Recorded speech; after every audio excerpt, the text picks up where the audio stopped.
అందరికీ నమస్కారం. నేను మీ దేవి. తనువులు కలిసిన వేళ 18వ భాగం. రచయిత బుజ్జి గారు.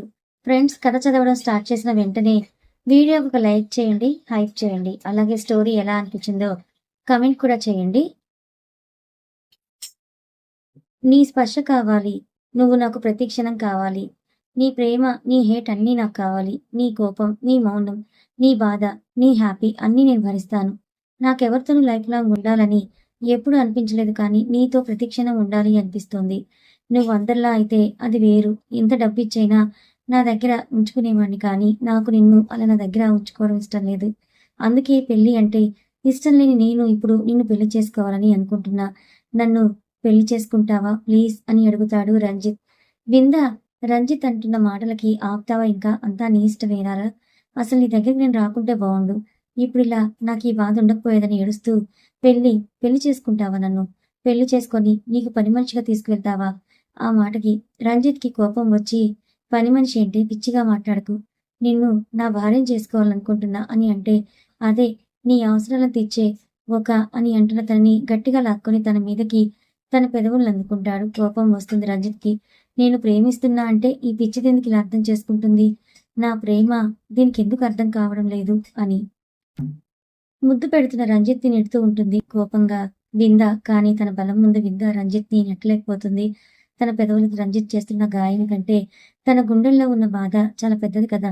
రంజిత్ తన పెదవుల్ని వదిలి గాయం చేసిన తనయ పెదవులకి తన తడి పెదవుల స్పర్శని మందుగా చేస్తాడు. వింద రంజిత్‌ని చూస్తూ ఉంటుంది కన్నీళ్లతో. రంజిత్ తన పెదవుల్ని వదిలి విందాని గట్టిగా హక్ చేసుకొని ప్లీజ్ పెళ్లి చేసుకుందాం అంటాడు. వింద ఏం మాట్లాడుతూ విందాని బెడ్రూమ్‌లోకి తీసుకెళ్లి డోర్ వేస్తాడు. తన టీ షర్ట్ పక్కకి అని తను నైట్ చేసిన గాయాలకి తన పాకెట్ల నుంచి డాక్టర్ ఇచ్చిన మందు తీసి రాస్తాడు. వింద ఏమీ మాట్లాడదు. సైలెంట్ గా కళ్ళు మూసుకొని ఉంటుంది.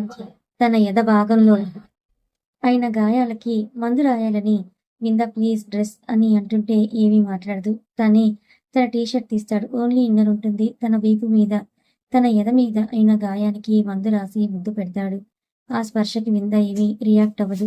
తన నడుము మీద తనని వెనక్కి తిప్పి తన వీపు మీద కూడా రాసి తనని గట్టిగా హక్ చేసుకొని తన పక్కనే పడుకుంటాడు రంజిత్. విందాకి తన స్పర్శ కోపంగా ఉన్నా కానీ ఎందుకో ఈ టైంలో తనకొక తోడు కావాలని అనిపిస్తుంది. బాధగా ఉంది కదా! బాధ పెట్టిన మనిషే ఇక్కడ మందుగా మారుతున్నాడు. రంజిత్ ని గట్టిగా పట్టుకొని పడుకుంటుంది వింద. వింద నిద్రలోకి వెళ్ళాక రంజిత్ లేచి విందాని చూస్తాడు. ఏడ్చింది కదా! ఫేస్ మొత్తం డల్ అయిపోయింది. నైట్ జరిగిన విషయానికి కూడా తనలో ఓపిక అనేది కూడా పోయింది. అలసటగా ఉన్న తన ఫేస్ చూస్తూ తన ఫేస్‌కి అంటుకున్న చిన్న వెంట్రుకల్ని పక్కకి అని తన నుదుటన ముద్దు పెట్టి, నిన్ను నేను వదులుకోను, నాకు దూరంగా అస్సలు వెళ్ళనివ్వను అని ఐ లవ్ యూ వింద అని తన నుదుటన ముద్దు పెట్టి తన పెదవుల్ని ముద్దు పెట్టుకుంటాడు. వింద రంజిత్ కౌగిల్లో హ్యాపీగా నిద్రపోయింది. తనకు ఆ ప్లేస్ సేఫ్‌గా అనిపించిందేమో మరి. Morning 7 time. వింద మెల్లగా కళ్ళు తెరుస్తుంది. తనని గట్టిగా పడుకుని ఉన్న రంజిత్‌ని చూసి నైట్ వెళ్ళలేదా వీడు అని తనని చూసుకొని ఎందుకు గాయం చెయ్యాలి? ఇప్పుడొచ్చి ఎందుకు మందు రాయాలని అనుకుని తనని చూస్తుంది. హ్యాపీగా నిద్రపోతుంటాడు. తనని చూస్తుంటే కోపం రావడం లేదు. ఇప్పుడెందుకో మరి అలానే చూస్తూ ఉంటుంది. రంజిత్ కళ్ళు తెరిచి, నేను బావుంటానని నాకు తెలుసు, కానీ ఇలా నువ్వు నన్ను చూస్తూ ఉంటే నాకెలానో అయిపోతుందని అంటాడు. ఆ మాటకి ఒక సీరియస్ లుక్ ఇచ్చి లేస్తూ ఉంటే, ఎక్కడికి బేబీ డాల్, తప్పు. మార్నింగ్ ఒక స్వీట్ కిస్ ఇచ్చి లేవాలి అని తన పైకి చేరి తన పెదవులను అందుకుంటాడు. చాలా సాఫ్ట్‌గా కిస్ చేస్తుంటాడు. తన చిన్ని పెదవుల్ని స్మూత్‌గా టచ్ చేస్తూ తన నడుము నుంచి వీపు భాగంలోకి చెయ్యిని పోనిస్తూ ఉంటాడు. ఓన్లీ ఇన్నర్‌తో ఉండడం వల్ల తన చేతి స్పర్శకి విందాలో తెలియని గుబులు స్టార్ట్ అవుతుంది. వింద మనసులో రంజిత్ మీద ఏమైనా ఫీలింగ్ స్టార్ట్ అయిందంటారా? రానా, వల్లి వాష్‌రూమ్‌లోకి తీసుకెళ్లి బయటకు తీసుకొచ్చి, నేను అత్తయ్య వాళ్ళని రమ్మంటాను, వెళ్తున్నా అని వెళ్తున్న తన చెయ్యిని పట్టుకుని లవ్ యూ రానా అని అంటుంది. లవ్ యూ టూ బంగారం అని చెప్పి తన నుదుటిన ముద్దు పెట్టి వెళ్తాడు రానా. బయటకు వెళ్లి లక్ష్మి గారికి అను అత్తయ్య ఎక్కడ అంటే రానాతో, ఏమైంది బాబు? ఆనంది గారికి నైట్ మొత్తం బాధపడుతూనే ఉన్నారు. విషయం ఏంటి అడగాలనుకున్నా కానీ బావుండదని అడగలేదు. ఇప్పుడే మను గారు వచ్చి తనని కారులో తీసుకువెళ్లారు. వాళ్ళిద్దరి మధ్య బానే ఉంది కదా అంతా అంటే, రానా బానే ఉన్నారత్తయ్య. చూడండి అత్తయ్య, ఇప్పుడు హ్యాపీగా వస్తారని చెప్పి మీరు వల్లి దగ్గర ఉండండి కొంచెం సేపని తను బయటికి వెళ్తాడు. వేద, వేద్ నైట్ మొత్తం వేద్‌ని గట్టిగా పట్టుకొని పడుకుంది. ఎక్కడ తన నుంచి దూరం అవుతాడో అని వేద్‌కి మెలుకువ వస్తుంది. రానా కాల్ చేస్తాడు. బావ ఎక్కడ? అంటే మీ చెల్లితో అని. తనేదో విషయంలో బాధ, కంగారుగా, భయంగా ఉంది. ఏమై ఉంటుంది అని అంటే, నువ్వు రా హాస్పిటల్‌కి అప్పుడు చెప్తాలే అని అంటే, నీకు విషయం తెలుసా? అని అంటే, కొంచెం నువ్వు రా వచ్చాక మాట్లాడుకుందాం దీని గురించి అని కాల్ కట్ చేస్తాడు. రానా కాల్‌కి లేస్తుంది. అప్పుడే వేద్ కాల్ కట్ చేయడంతో గుడ్ మార్నింగ్ బావ అని అంటుంది. మార్నింగ్ నేను హాస్పిటల్‌కి వెళ్ళాలి. వెళ్తానింకా ఫ్రెష్ అయ్యి అంటే తన చేయి పట్టుకొని ఐ లవ్ యూ బావ అని తనని కిస్ చేస్తుంది. ఇస్తున్న ముద్దుకి వేద్ కూడా సహకరిస్తూ మార్నింగ్ కాఫీ చాలా బావుంది. చాలా స్వీట్‌గా కూడా అని లవ్ యూ బంగారు అని రూమ్ నుంచి బయటకు వెళ్తాడు. వెళ్తున్న తనని ప్రేమగా చూస్తుంది వేద. ఆనంది, మనోహర్. అను గారిని కారులో ఎవరూ రాని ఒక ప్లేస్‌కి తీసుకువెళ్తాడు. అను కారు దిగు అంటే ఎందుకిప్పుడు నన్నిక్కడ తీసుకొచ్చారు? వల్లి హాస్పిటల్‌లో ఉంది. తనకి నా అవసరం చాలా ఉంది అంటే, మరి నాకు అని అంటాడు. నీకేంటి? నేను కాకపోతే ఉంది కదా! వెళ్ళండి మీ శ్రావ్స్ అని అంటే, అలా అని పిలిచేవారు కదా ప్రేమగా. నేనే మీ మధ్యలోకొచ్చాను అని అంటే, పిచ్చి మాటలు మాట్లాడకని కారు దిగు అని అంటే కోపంగా అలానే కారులో కూర్చొనుంటుంది. తను రాదని అర్థమై డోర్ క్లోజ్ చేసి తనే వెళ్లి తన ఒళ్ళో పడుకుంటాడు. తన నడుముని పట్టుకొని వదలండి అంటే బాధగా ఉంది అని అంటాడు. నాకు చాలా బాధగా ఉంది మను గారు. చాలా, చాలా చచ్చిపోతే బావుండనిపిస్తుందంటే, నువ్వు లేకుండా నేను హ్యాపీగా ఉంటానని అనుకుంటున్నావా నువ్వు? అని నా ప్రేమనింతేనా నువ్వు అర్థం చేసుకుంది అంటారు మను గారు. విందా, రంజిత్. రంజిత్ చేతిలో నలిగిపోతున్న తన నడుముకి విందాలో తెలియని గుబులు. వీడి స్పర్శకి ఇలా అయిపోతున్నానేంటనుకుని తనని వెనక్కి నెడుతుంది. ఏంటి మంచి ముద్దును బ్రేక్ చేశావని తనని చూస్తూ చాలా హాట్‌గా ఉన్నావు బేబీ అని అంటాడు. తాను అన్నదానికి కోపంగా పక్కనే ఉన్న బ్లాంకెట్ తీసుకొని కప్పుకుంటున్న తనతో ఓయ్ బేబీ డాల్ నైట్ మొత్తం నన్ను ఇలానే కరుచుకొని పడుకున్నావని అయినా నేను నీలో చూడందేమీ లేదు కదా అంటాడు. విందా కోపంగా లేచి వాష్‌రూమ్‌లోకి వెళ్తుంది. హెల్ప్ చేయమంటావా బేబీ డాల్ అంటాడు. హెల్ప్ చేస్తావా? నా బట్టలు చాలా ఉన్నాయి. అమ్మ కూడా లేదు ఇంట్లో. ఉతుకుదువు గాని రా అని అంటే, నిన్నిలా చూస్తూ ఏం పని చేయమన్నా చేస్తా అంటే తనని ఏమీ అనలేక వెళ్ళిపోతుంది వాష్‌రూమ్‌కి. వెళ్తున్న తనని నవ్వుతూ చూస్తాడు రంజిత్. గారు తన ఒళ్ళో నుంచి లేచి అను గారి పక్కన కూర్చొని, అను నా ప్రేమ మీద నీకు నమ్మకం లేదా అంటాడు. మను వైపు చూస్తూ, నేను మిమ్మల్ని డబ్బు కోసం పెళ్లి చేసుకున్నానా అంటుంది. ఎవరన్నారా మాట? తానన్నదని ఇప్పుడు నువ్వు ఇలా బాధగా ఉండడం నాకు నచ్చలేదు. అమ్మ, నాన్న, చెల్లి నీ విషయంలో ఎంత హ్యాపీగా ఉన్నారు. నీకు తెలీదా? ఇన్ని రోజులు నువ్విలా ఉన్నందుకు వాళ్ళెంత బాధపడ్డారో నీకు తెలీదు. తన మాటలు నువ్వు పట్టించుకోకు. కావాలనే మన మధ్య దూరం రావడానికే ఇలా చేస్తుంది. ప్లీజ్ అను. మన ప్రేమ తన ముందు ఓడిపోకూడదు. నువ్వు నేను వేరు కాదని తనకు అర్థమయ్యేలా చేయాలని. అంతేకాని మనం ఇలా ఉంటే తను మన మీద గెలిచినట్టు. ప్లీజ్ అని అంటాడు మను గారి వైపు చూస్తూ. అసలేమైంది? మను ఆ పాప స్రవంతి పాపన నీ కూతురా తను అంటే ఇప్పుడు నా ప్లేస్‌లోకి తను వల్లి ప్లేస్‌లో తన కూతురు వస్తుందా? మరి మేమని అంటే పిచ్చా నీకు? నీ ప్లేస్‌లోకి వాళ్ళు ఎలా వస్తారు అను? అర్థమవుతోందా? ఏం మాట్లాడుతున్నావు? నాకు డ్రగ్ ఇచ్చి నాతో అలా చేయించింది. అది నీకెందుకు అర్థం అవ్వడం లేదు? నేను ఎంతో ట్రై చేశాను. నన్ను నేను కంట్రోల్ చేసుకుందామని. కానీ నా వల్ల ఈ తప్పు జరిగింది క్షమించు అని అంటాడు. అను గారు ఏమీ మాట్లాడదు. హాస్పిటల్‌కి వెళ్దాం. వల్లిని చూసుకోవాలి. లక్ష్మి గారు ఒక్కరే ఉండి ఉంటారు అని అంటే, నా మీద ఇంకా కోపం పోలేదా అని అంటాడు. కోపం నీ మీద ఎలా చూపిస్తాననుకున్నావు? బాధ మను ఇది. నువ్వు నాకు దూరం అవుతావేమో అని ఇన్ని రోజులు దూరంగా ఉన్న నీకు దగ్గరగా ఉండి కూడా ఇప్పుడు మళ్ళీ నీకు దూరం అవ్వలేను. ఎందుకంటే నాకు నువ్వంటే ఇష్టం కాదు ప్రాణం. నువ్వు వేరే వారి సొంతం అంటే నా ప్రాణం పోతున్నట్టయిపోతుంది. నాకు నువ్వు కావాలి. నా పిల్లలు కావాలి. నా కుటుంబమే మీరు.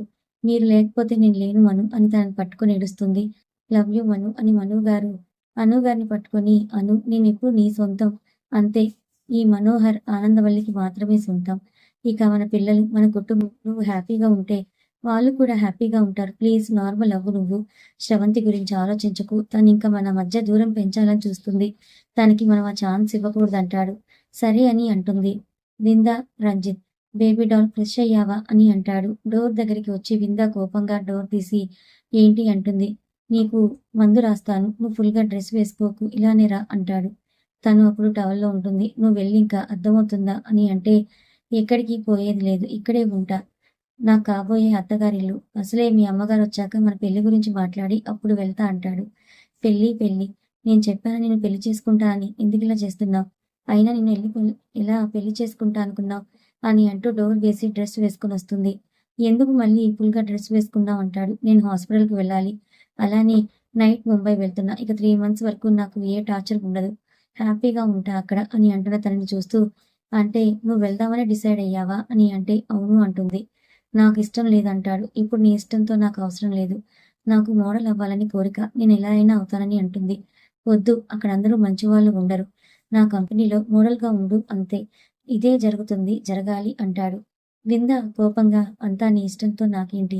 నువ్వు చెప్పినట్లు నేనెందుకు వినాలి? అసలు నువ్వు ఎవరు? నాకేమవుతావు? అని అంటున్నా తనని బెడ్ మీదకు తోసి తన మీద చేరి నేనెవరా నీకు తెలీదా? నీతో పంచుకున్న నీలో కలిసిన నేను, నాలో కలుపుకున్న నిన్ను, ఇద్దరి తనువులు కలిసిన వేళ, నువ్వు నేను ఒక్కటిగా మారిన వేళ, నువ్వు నాకు మాత్రమే సొంతం.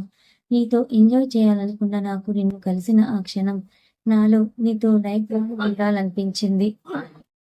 పెళ్ళంటేనే ఇష్టం లేని నేను నిన్ను భార్యగా చేసుకోవాలనిపించింది. పెళ్ళంటే ఇష్టం లేని నేను నిన్ను భార్యగా చేసుకోవాలనిపించింది.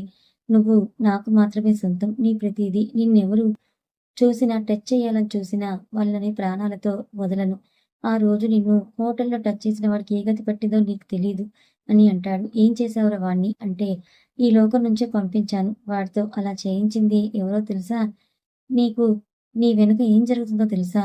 నీ మోడలవ్వాలనే పిచ్చిలో అలా నువ్వు ఏమీ తెలుసుకోకుండా వెళ్తే, నీ జీవితం నాశనం చేయడానికి ఎంతోమంది కాచుకునుంటారో తెలుసా నీకు?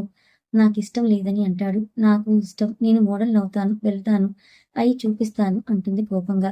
తానింత చెప్తున్నా వినని విందా మీద కోపం బాగా వస్తుంది రంజిత్‌కి. తనని వదిలి ఏమీ మాట్లాడకుండా వెళ్ళిపోతాడు రంజిత్.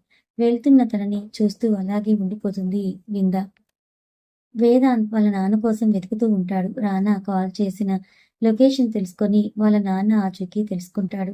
లోపలికి వెళ్లి చూసేసరికి అక్కడ వాళ్ళ నాన్న ఉండడు. కోపంగా రానా నిన్ను వదలనురా, మా నాన్నకి ఏమైనా కావాలి, మీలో ఎవ్వరిని ప్రాణాలతో వదలననుకొని స్రవంతి వాళ్ళ ఇంటికి వెళ్తాడు. స్రవంతి, స్వీటీ ఇద్దరు కూర్చునుంటారు. వేదాంత్ వెళ్ళేసరికి వేదాంత్‌ని చూసి స్రవంతి, మా అన్నయ్యని వాడెక్కడ దాచాడో తెలిసిందా? అని అడుగుతుంది. తెలియదత్తా. వాడేదో చెయ్యాలనుకుంటున్నాడు కానీ మనం వాడి ప్లాన్స్ అన్నీ వాడికి రివర్స్ అయ్యేలా చెయ్యాలి. నువ్విప్పుడే మీడియాకి కాల్ చేసి పిలువు. స్వీటీ తండ్రి ఆ మనోహర్ అని చెప్పు. మొదట్లో మాధవన్ గారని చెప్పాను కానీ మనోహర్‌గా పిలుచుకుందాం. ఇక అను, మను ఇదే బావుంది. అందుకే ఇలా. మను ఊరుకుంటాడా? కానీ మేమదే అనుకున్నాం. Night okay. నువ్వు చెప్పినట్టే చేద్దాం. నెక్స్ట్ ఏంటి మరి? ఏముంది స్వీటీని ఆ ఇంటికి పంపించి, మనిద్దరం కూడా ఆ ఇంటికి వెళ్లి వాళ్ళకి దగ్గరగా ఉంటూ వాళ్ళని నాశనం చేయడమే మన పని. స్వీటీని నేను పెళ్లి చేసుకుంటా ఇప్పుడే అని అంటాడు. ఏం మాట్లాడుతున్నావు? అని అంటే, స్వీటీ విను నా మాట నువ్వు. నేనేం చేసినా ఆలోచించి చేస్తాను తెలుసు కదా! అంటే, ఏమీ మాట్లాడదింక. సరే బావ అని అంటుంది. అంటే నీ ప్లాన్ స్వీటీ భర్తగా ఆ ఇంట్లో అడుగు పెడతావా? అదే.